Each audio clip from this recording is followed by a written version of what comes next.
Hey there guys, welcome back to another episode of Monster Squad, and in this one we're going to be going through floor 28, and this one is one hell of a challenge, so I really hope you guys can do this with me. I know it took me way too many tries. I did like 150 gem uses to get those 5 extra tickets, as you can see in the bottom there. You also see my drop list is a little bit messed up. That's because I actually used the little plus button at the bottom to get more tickets, and when you do that it does take away one of the rewards and lower tier your rewards, because you're basically, getting 5 extra tickets and cheating yourself some extra attempts. But I really wanted to get this guide out for you guys just because these floors are so damn difficult, and I really hope this helps you guys out. This is like, I think the 15th or 16th time I've done this today. So without further ado, let's get to some strategy.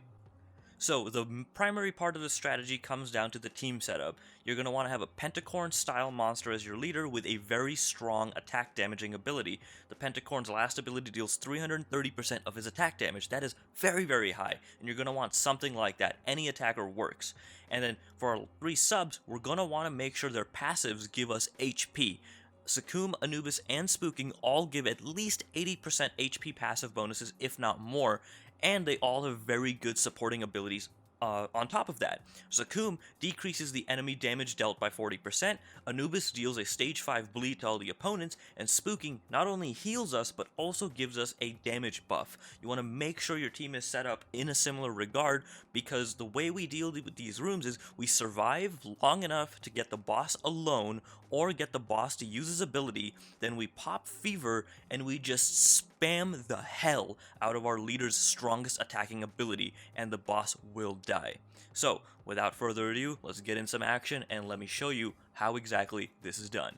Alrighty, let's get in here. First thing you want to notice, my fever bar is not full, but we just took a hit. It went up by 6, and wait for it, we got AoE attacks here. We're about to get full, and we're full. So you can see how quickly that fills up. I got 25% of my fever bar in less than 20 seconds. Really, really quick there. And you can actually see I'm spamming some heals. This is all about survival. We want to make sure the fever bar gets full and we're alive. The main thing we want to wait for is the enemy leader monster to throw out his big attack, get stunned, and get a defense decrease debuff on him. When that happens, we want to pop the fever and we want to just spam that 150 cost ability at the end of the bar for the Pentacorn. So you can see this Wolfhead. Keep your eye on him. He's going to start charging up his bar, but it charges up very slowly. As you can see, I turned off the accelerated combat in the top left.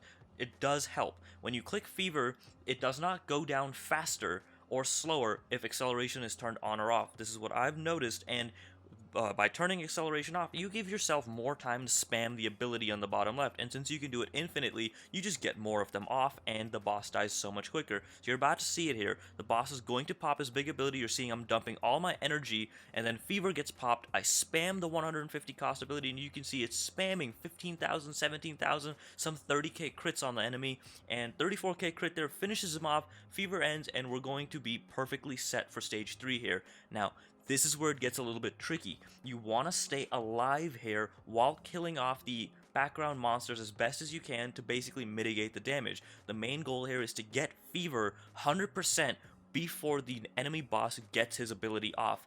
If he can get his ability off before Fever is full, you've basically lost to this floor. There is just no way I came out on top on this floor if my Fever bar wasn't full. I get really lucky here because the enemy puts an AoE bleed on all my monsters, and I was just getting 20 points every couple seconds, so that worked out fantastically for me. And as you'll see here, I'm just going to spam out some AoE attacks, just try to get as much healing, as much damage out as possible. You want to make sure that Succumb's damage debuff is on the boss before he does his AoE. Here it comes, he's just going to blast us. That's a ton of damage. Pop Fever, spam the 150s. Make sure when this is happening, you are using all your monster's abilities. You don't want to stop using Spooking's heal. You don't want to stop using Anubis's bleed. You want to make sure everything is being used. As you can see, I lost Anubis and I lost Spooking, but the spamming bleeds and the spamming damage manages to kill the boss off.